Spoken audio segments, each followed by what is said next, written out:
بالکل جکڑ کے بٹھا دیا تاکہ وہ ہلے نہیں، جس سے خاتون میں خانہ کو کوئی تکلیف ہو. تو وہ خاتون اوپر بیٹھی. جب بیٹھی نا، یہ سوال بڑا مشکل تھا، ما اصابکم من مصیبہ. عبداللہ بن مبارک بڑی ترتیب سے سمجھے تھے، تو اس سمجھ پہ اس نے سلام پیش کیا حضرت عبداللہ بن مبارک کو کہ زبردست، کیا تیری ذہنیت ہے، کیا تیرا عقل ہے، کیا تیری فہم سری ہے، کتنی تیز ترتیب پہ تو میری مشکل کو سمجھ گیا. تو اس نے پھر قرآن پاک کی آیت پڑھی، فرمایا فَفَهَمْنَاهَا سُلَيْمَانَ. یہ قرآن پاک کی آیت ہے سورۃ انبیاء. واقعہ کیا ہے؟ حضرت سلیمان اور حضرت داؤد علیہ السلام باپ اور بیٹا ہیں، دونوں نبی ہیں. بکریوں کے مسئلے میں سوال آیا، دونوں نے فیصلہ دیا. ایک فیصلہ حضرت داؤد نے دیا، ایک فیصلہ حضرت سلمان نے دیا. دونوں کے فیصلے صحیح تھے، پیغمبرانہ فیصلے تھے، لیکن ایک بھی صحیح دوسرا بھی صحیح. تو پھر ایک زیادہ صحیح بھی تو ہوتا ہے نا.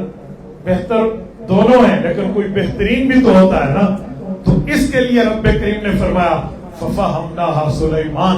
حضرت سلیمان کے فیصلے کو فرمایا اسے ہم نے زیادہ سمجھ، اس فیصلے کے لیے زیادہ بہتری فیصلہ ان کو عطا فرمایا. تو حضرت سلیمان کی تعریف کی.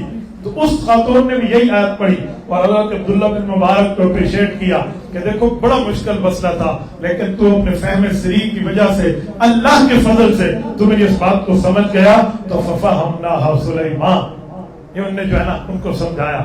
اور اس کے بعد وہ خاتون بیٹھی تو پھر اس نے قرآن کی آیت پڑھی سبحان الذی سخر لنا ھذا وما كنا له مقرنین وانا الی ربنا لمنقلبون. یہ دعائے سواری ہے، یہ دعائے سواری ہم نے پڑھ لی.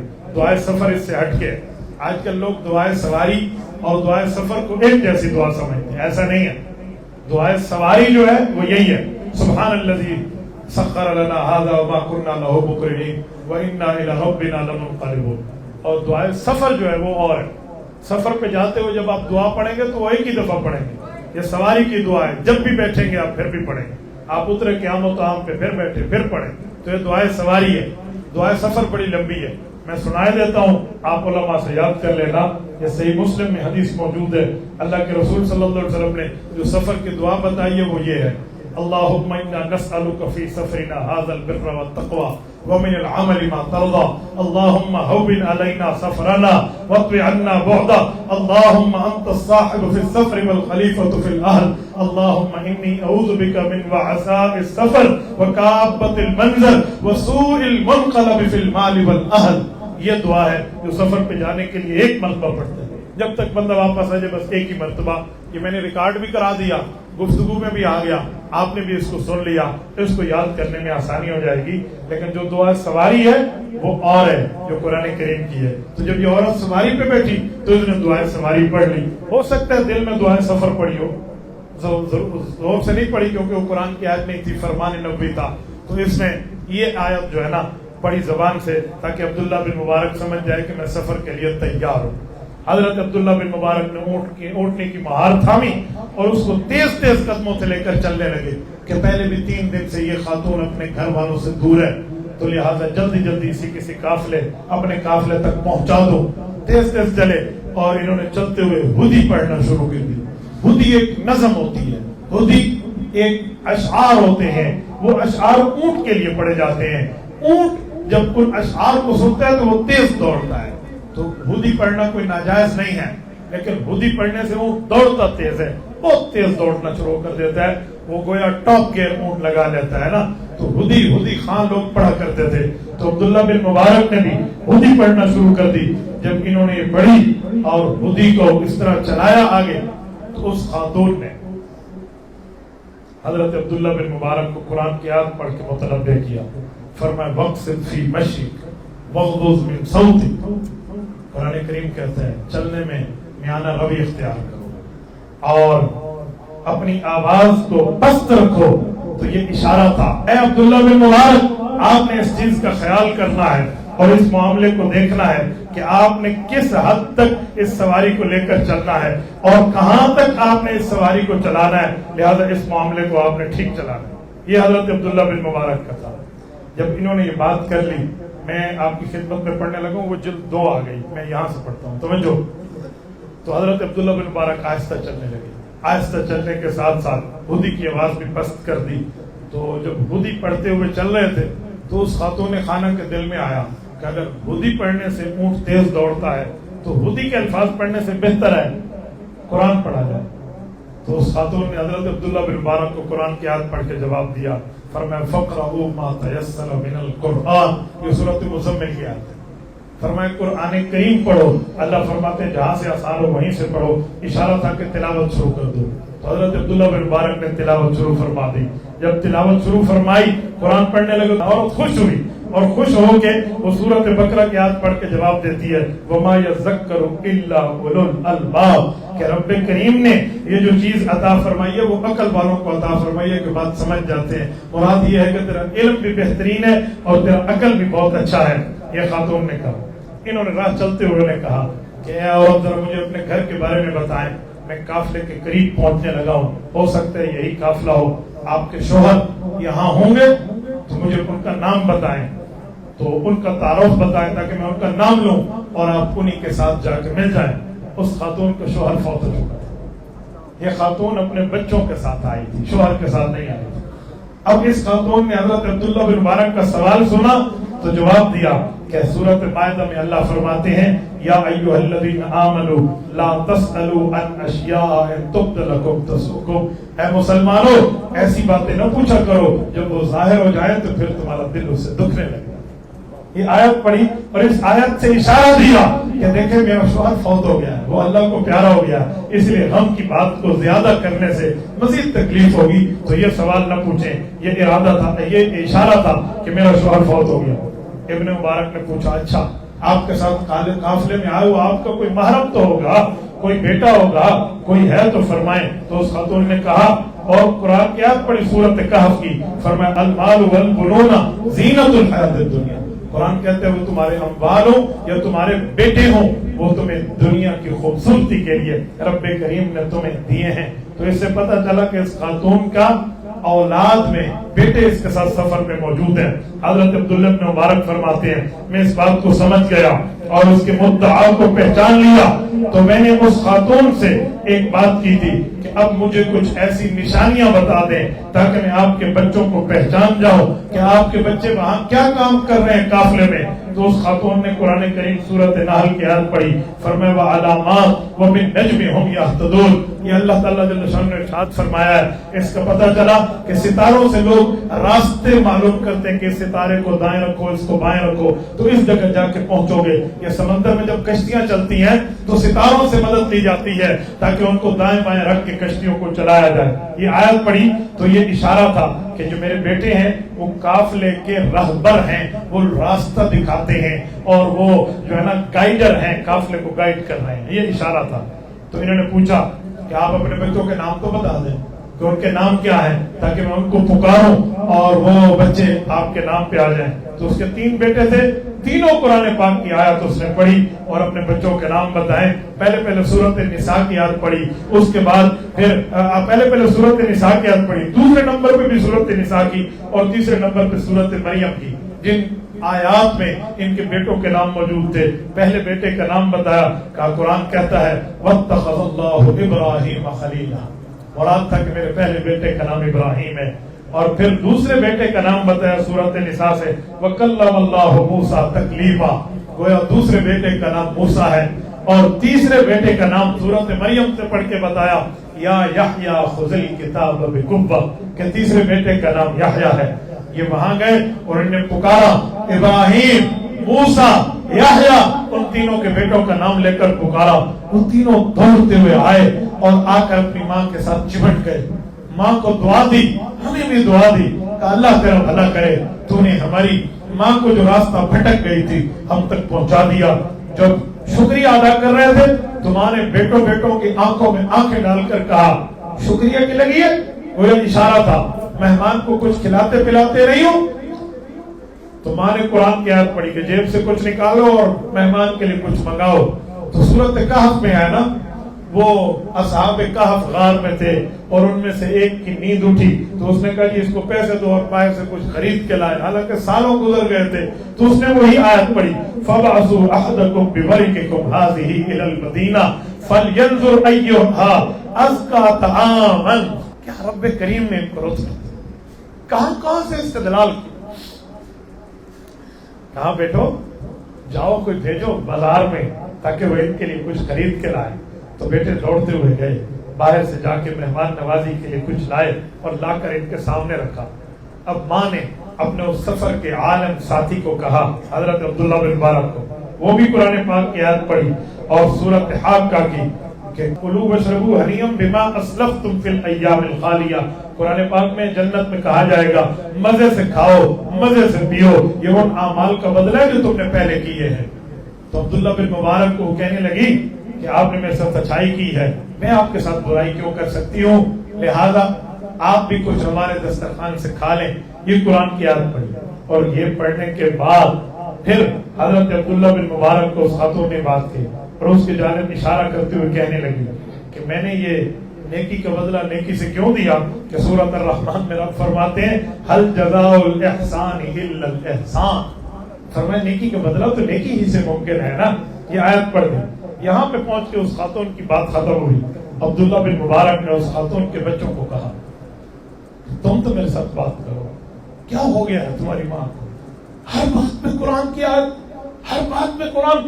میں نے پورے راستے میں اپنی فقہ کے علوم کو سامنے رکھ کے جو سوال پوچھا ہے اس خاتون نے اللہ کی قرآن کی آیت. وہ کہنے لگے آج 40 سال ہو گئے ہیں ہمارے ابا کو دنیا سے گئے ہوئے, 40 سال.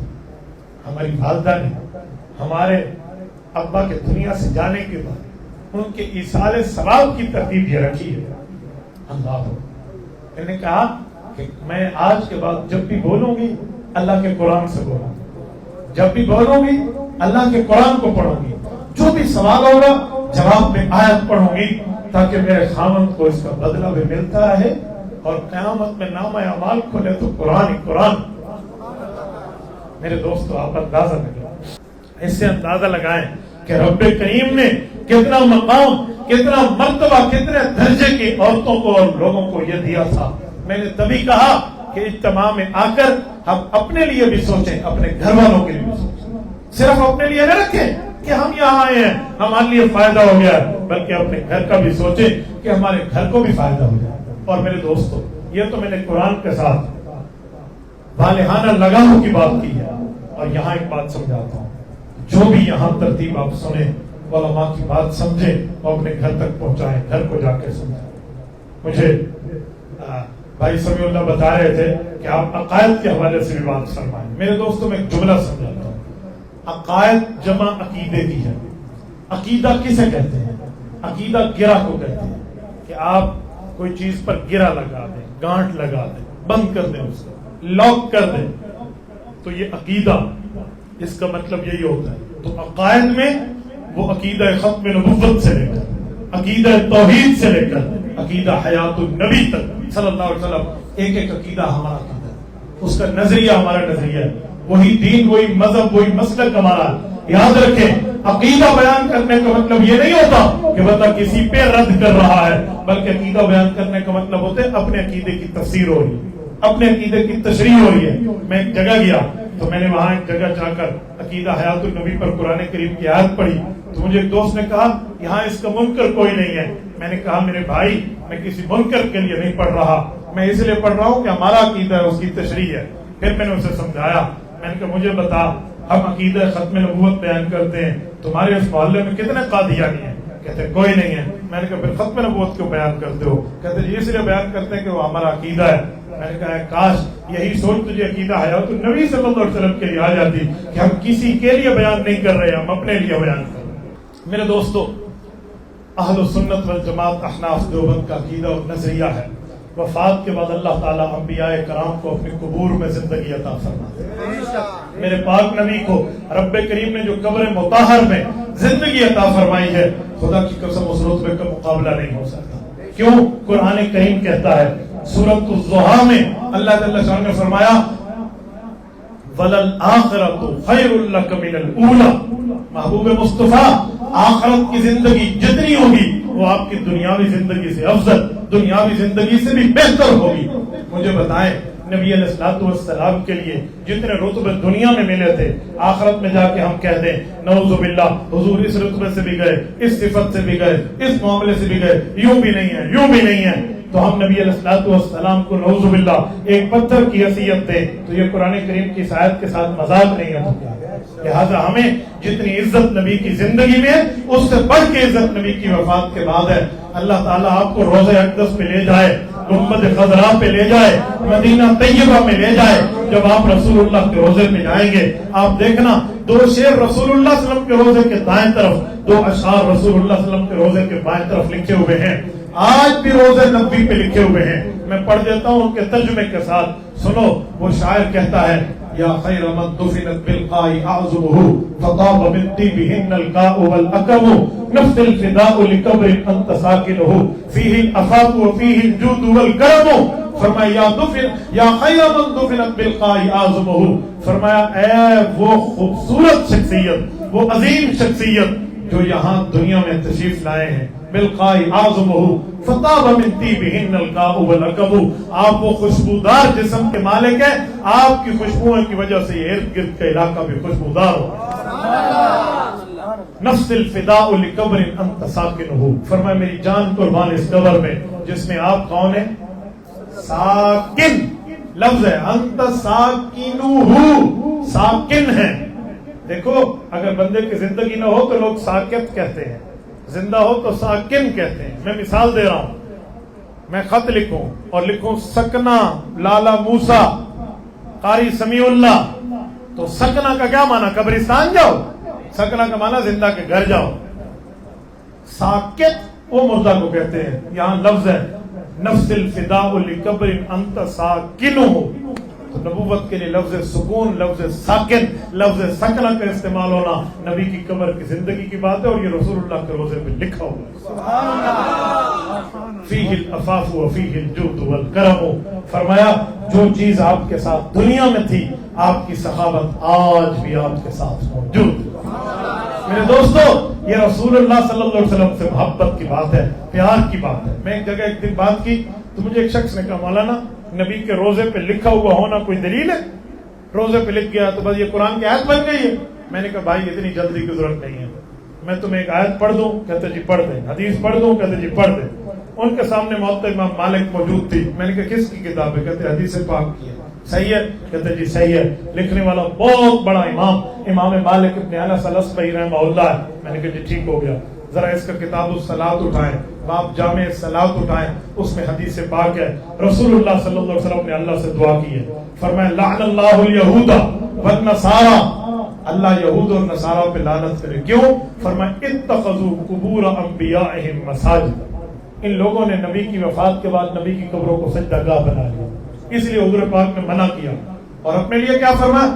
اللہم لا تجعل قبری وثنا یعبد, اللہ میری قبر پہ کبھی شرک نہ ہو. نہیں سمجھے؟ اللہم لا تجعل قبری وثنا یعبد, اللہ میری قبر پہ کبھی شرک نہ ہو, میری قبر کو شرک کی آماج گاہ نہ بنانا. میں نے اسے کہا نبی کی زندگی کی بات نبی کے روزے پہ ٹھہری ہے, اس سے پتہ چلا عقیدہ حیات النبی شرکی عقیدہ نہیں ہے. تو نبی پاک علیہ الصلوۃ والسلام کے روزے اقدس پہ موجود ہے, اسی لیے اس کو اس ترتیب پہ نہیں لینا چاہیے. باقی اللہ تعالیٰ ہم سب کو زندگی بھی عطا فرمائے, دین بھی عطا فرمائے, مذہب بھی عطا فرمائے. تو دلیل کے ساتھ بندہ بات کرے, دلیل ہوتی ہے, دلیل کے ساتھ سمجھایا جائے. اس پر گالم گلوچ, اس پر تضحیک آمیز لہجہ, اس پر دوسرے کی نفرت نیچے دکھانے کی بات نہیں ہوتی. یہ رسول اللہ صلی اللہ علیہ وسلم کی ذات کی بات ہوتی ہے, اللہ کے دین کی بات ہوتی ہے, مذہب کی بات. اور مذہب اور دین میں کبھی کسی کی گالیاں دینا نہیں سکھاتا, کسی کی پگڑی اچھالنا نہیں سکھاتا. وہ اپنے عقیدے کو دلیل کے ساتھ بیان کرنا, دلیل کے ساتھ سنانا, دلیل کے ساتھ سمجھانا بتاتا ہے. صحیح مسلم کی حدیث پاک ہے, کتاب کا نام صحیح مسلم ہے, ضعیف مسلم نہیں ہے, صحیح مسلم ہے. جلد نمبر 2 ہے, کتاب الفضائل ہے, باب فضائل موسیٰ ہے. حضرت علیہ الصلوۃ والسلام حضرت انس بن مالک رضی اللہ عنہ راوی ہیں, خود اللہ کے رسول اپنا واقعہ سناتے ہیں. فرمایا مررت علی موسیٰ لیلۃ اسری بی عند الکثیب الاحمر وهو قائم یصلی فی قبری. فرمایا جب میں معراج کی رات موسیٰ علیہ السلام کی قبر کے قریب سے گزرا, 7 سرخ ٹیلا تھا اور حضرت موسیٰ علیہ السلام اپنی قبر میں ٹھہر کے نماز پڑھ رہے تھے. سبحان اللہ. یہ حدیث پاک صحیح ہے, اس پر کوئی اعتراض نہیں ہے. ایک دن ایک شخص نے مجھے چٹھ لکھ کے کہا کہ مولانا یہ تو آسمان والی قبر تھی, زمین پہ تو کوئی قبر نہیں ہے. اور میں نے کہا خدا کے بندے, رب تجھے ہدایت عطا فرمائے, اس میں لفظ ہے عند الکثیب الاحمر, 7 سرخ ٹیلا تھا. کوئی ٹیلے زمین تے ہوتے ہیں آسمان تے نہیں ہوتے. وہ کدی ٹبے اتنے جا کے بھی ویکھے نے. وہ اللہ کے بندے عقل کی بات کرو. میں تمہیں ایک جملہ کہوں کہ لالا موسیٰ میں ریلوے اسٹیشن کے ساتھ میں ٹھہرا تھا. تسے کہنے نہیں موسیٰ علیہ السلام تے ہوتے نے. اسی موسیٰ علیہ السلام دی گل نہیں کیتی, لالا موسیٰ دی گل کیتی تے ریلوے اسٹیشن دی گل کیتی ہے. وہ تے زمین تے آسمان تے نہیں. اللہ کے رسول صلی اللہ علیہ وسلم فرمائے اندل کثیب الاحمر, صاف سرخ رنگ کا ٹیلا تھا. اور ٹیلے زمین پہ ہوتے ہیں, آسمانوں پہ نہیں ہوتے. تو نبوت نے اس بات کو سمجھایا. لہذا اس پر عقلی گھوڑے تو بڑی بات ہے, عقلی گدھے لوگ دوڑاتے ہیں. عقلی گدھے, عقلی خچر ہمیں نہیں دوڑانے چاہیے. جو اللہ نے بتایا مان لیں, جو رسول اللہ نے بتایا مان لیں, نہ اس پر کوئی انگلی اٹھائے نہ اس پر کوئی سوال اٹھائے. اللہ آپ کو رحم صراط مستقیم عطا فرمائے, دین اسلام پر, دین حنیف پر عمل کی توفیق عطا فرمائے. اقول قولی ھذا واستغفر اللہ وآخر دعوانا الحمد للہ.